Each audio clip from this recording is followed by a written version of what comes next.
Es sabido por todos que Superman, como producto, es propaganda pura y dura del tío Sam, imagen de su expansionismo económico y paternalismo indeseado, como hemos visto en otras realidades y culturas con deplorables resultados.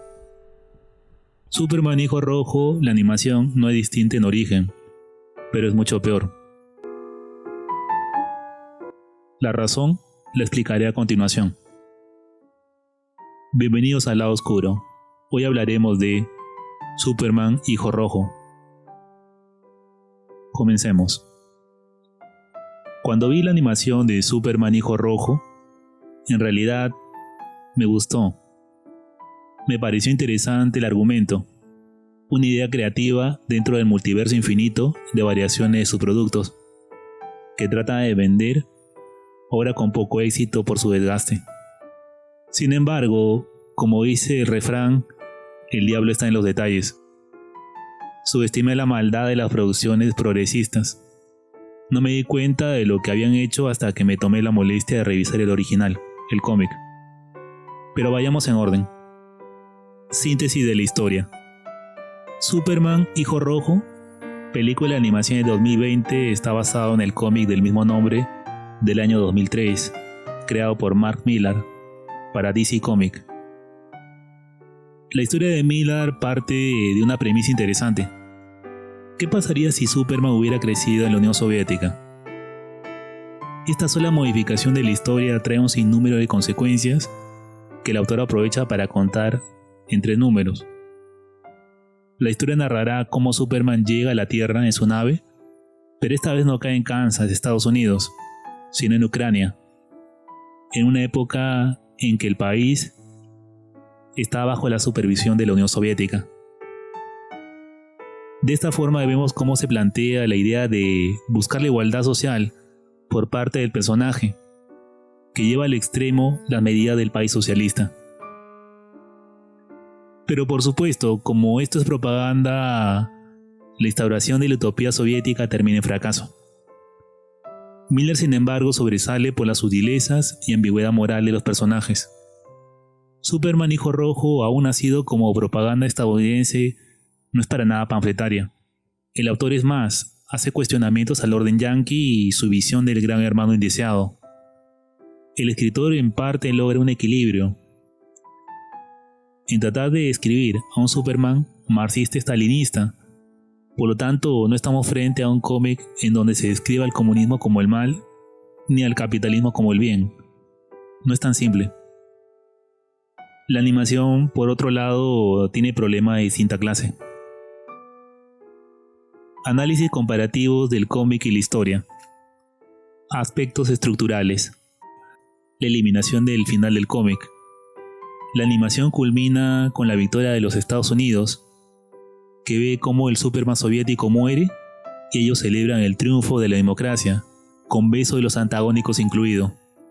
Luthor, que al final se vuelve presidente de los Estados Unidos, renuncia al poder y lo cede, ¿cómo no?, a su secretario de color. Nada les costaba o poco agregar 1 minuto más de grabación para contar el final o epílogo de la historia. Incluso si tenían deficiencia de inversión podrían haber usado viñetas, pero decidieron no hacerlo.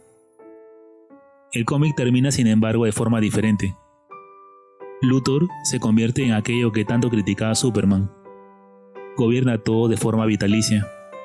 El caso del cómic de una dinastía que dura centenares de miles de años. La gracia del final es saber el origen de Superman. Por un lado, Luthor rechaza a Superman como extraterrestre, y este se siente distante de la gente, pues sabe que es un alienígena. Sin embargo, el final del cómic explica que Superman es descendiente de la dinastía Luthor, y que el planeta de origen de Superman es la Tierra, pero millones de años en el futuro, con un sol moribundo. El padre de Superman lo envía al pasado para poder salvarlo frente al inminente fin de su mundo. Este final le da a la historia un acabado redondo y sólido que la historia contada en la animación pierde de forma bastante tosca. Ahora, la pregunta es, ¿la edición de esto fue por ahorrar algunos miles o decenas de miles de dólares? ¿O fue una decisión del guionista, premeditada con otros fines? Yo no sabría decirlo, pero de que le bajó la calidad a la historia no es discutible de ninguna forma. Ahora, lamentablemente, pasaré a señalar elementos que me parecen de los más tóxicos en el relato. Comencemos. Inclusión tóxica y corrección política maliciosa. Feminismo salvaje. Debo decir que la primera vez que vi Superman Hijo Rojo, no noté estos detalles. La historia me gustó y, como generalmente hago cuando un producto me gusta, busco el original o la fuente en la que se basa para poder leer la historia con más detalle. Revisando el cómic me di cuenta, sin embargo, que me habían estafado. Colocaron elementos de forma tan sutil y maliciosa que ni siquiera una persona con la guardia en alto como yo se dio cuenta del todo. Los fragmentos que pasaré a enumerar han sido incluidos en la historia de la animación y no están en el original. Quiero por favor que presten atención a cada uno de ellos y piensen la razón para incluirlos. ¿Qué motivó al guionista y al director a colocarlos? Comencemos. A. Primer fragmento de inclusión panfletaria. Superman y Lois Lane.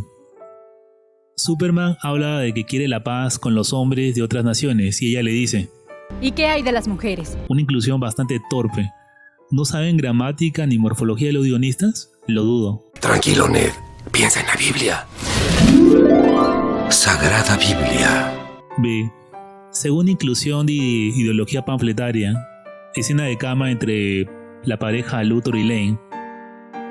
La gente habla de mi apariencia tanto como de mi trabajo en este mundo. Mientras que un hombre puede ser gordo o flaco. Luego viene su segunda afirmación panfletaria.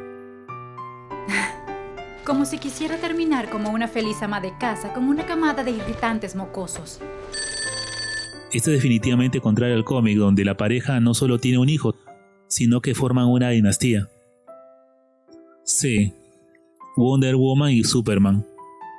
Conversación de Superman y Diana en la animación. Ella insinúa que es lesbiana por venir de una isla de solo mujeres. Vengo de una isla de solo mujeres. Piensa un poco sobre eso. En el cómic no se menciona la sexualidad de Diana, pero se insinúa que sí tenía cierto interés en Superman, que luego perderá por el desengaño de los ideales. La Diana del cómic se vuelve una amargada por la desilusión. En la animación, Superman busca un acercamiento por conveniencia, pero es rechazado. Esto es casi un insulto. Superman en el cómic es incapaz de mentir o ser un oportunista, solo para provecho del pueblo. No iría con los ideales que profesa y quiere demostrar.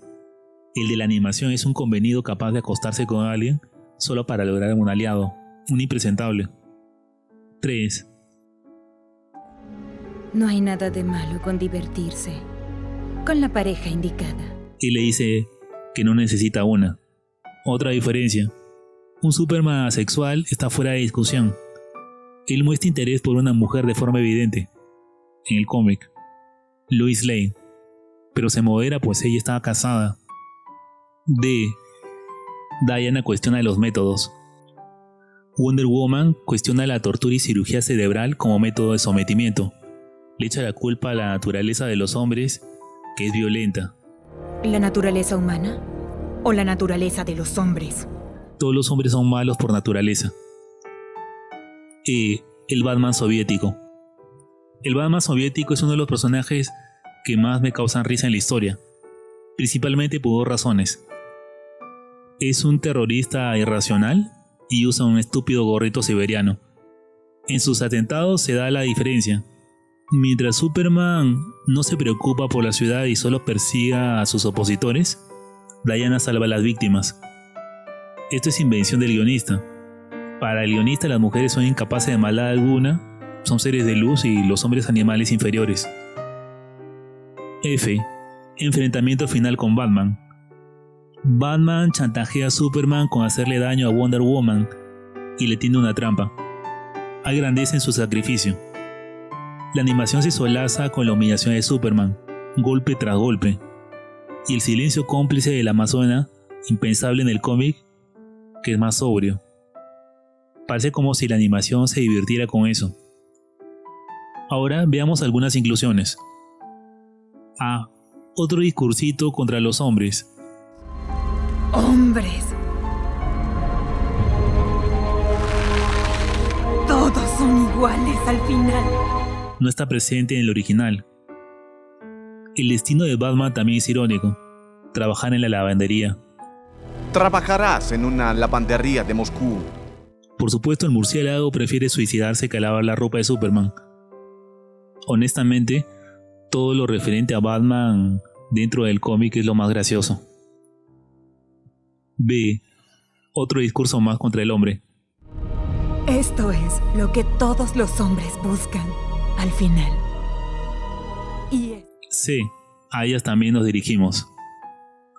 El discurso de aversión a los hombres esta vez se dirige al público femenino, que mira la animación.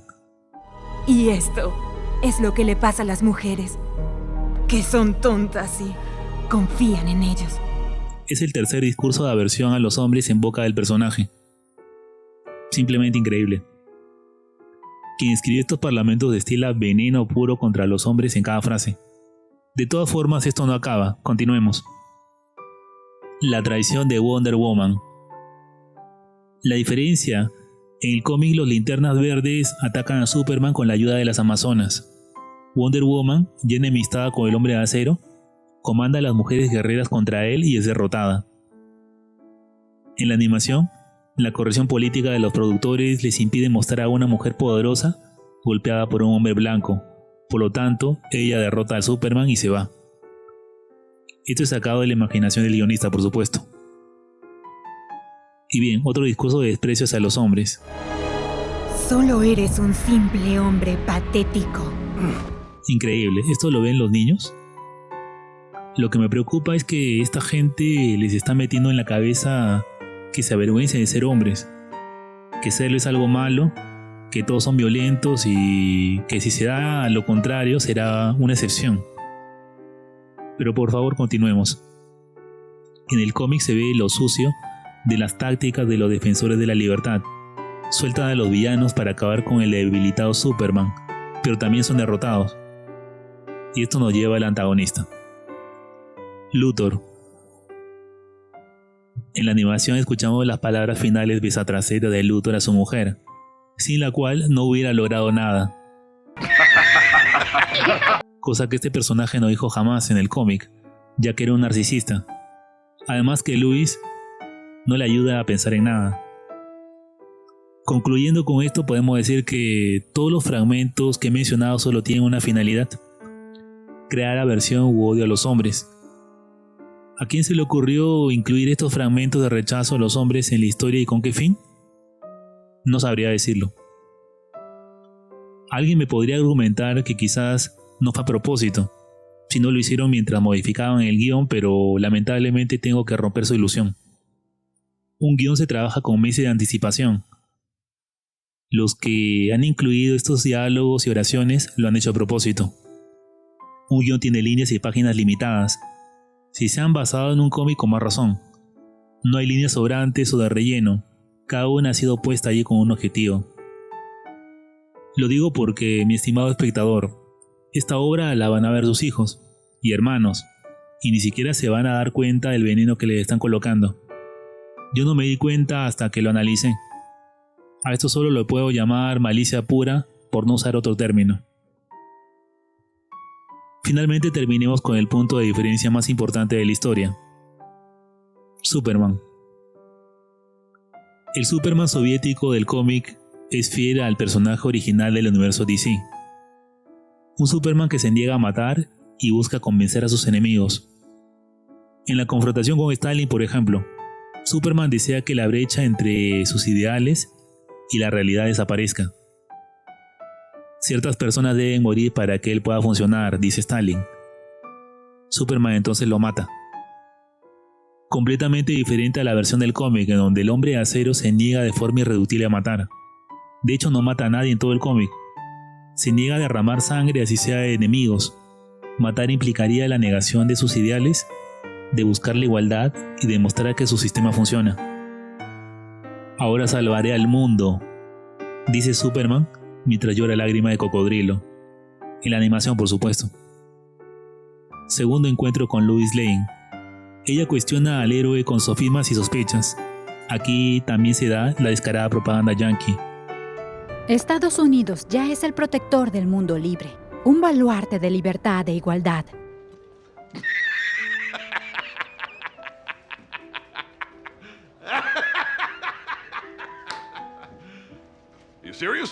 En el cómic vemos que la única forma de superar el caos mundial es a través del gobierno de Luthor, que reemplaza en cierta manera lo que hacía Superman. La única diferencia es que era bien visto, porque lo hacía Estados Unidos y no un soviético. Conclusión. La conclusión. Triunfa el mal, los villanos son alabados como vencedores y la víctima es derrotada. Lo irónico del cómic es el final mismo de la historia, ya que el verdadero Superman, el que lucha contra Luthor, vive millones de años, pierde sus poderes y muere en la explosión que destruye su planeta, mientras su versión más joven, recién nacida, viaja al pasado. Superman Hijo Rojo es una animación que como adaptación es de regular a mala. Con todo esto la recomendaría, pero no lo pienso hacer. El discurso de odio incrustado en todo relato hace que la historia carezca de importancia. Si fuera un docente, prohibiría que mis alumnos vean esto.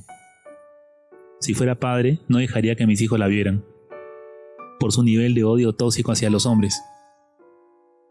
No la recomiendo. Me parece de lo más malicioso que he visto en mucho tiempo, por el nivel de sutileza de su veneno. Esto solo demuestra que aquí no solo se trata de corrección política, o revalorar o incluir ciertos grupos. Si fuera solo eso, hasta lo toleraría. Aquí lo que se evidencia es crear aversión u odio hacia los hombres, dañar la autoestima, sembrar la semilla de rechazo. Por esto, más allá de su animación y problemas de guión, considero a esta obra una basura. Esta ha sido mi opinión y análisis. En realidad quería hacer un video de 5 minutos, pero honestamente me importa poco. Esto va dirigido al que desee saber. Como decía el sabio, el que tenga oídos que escuche. Espero que te haya servido. Esto ha sido El Lado Oscuro. Nos vemos en el siguiente video.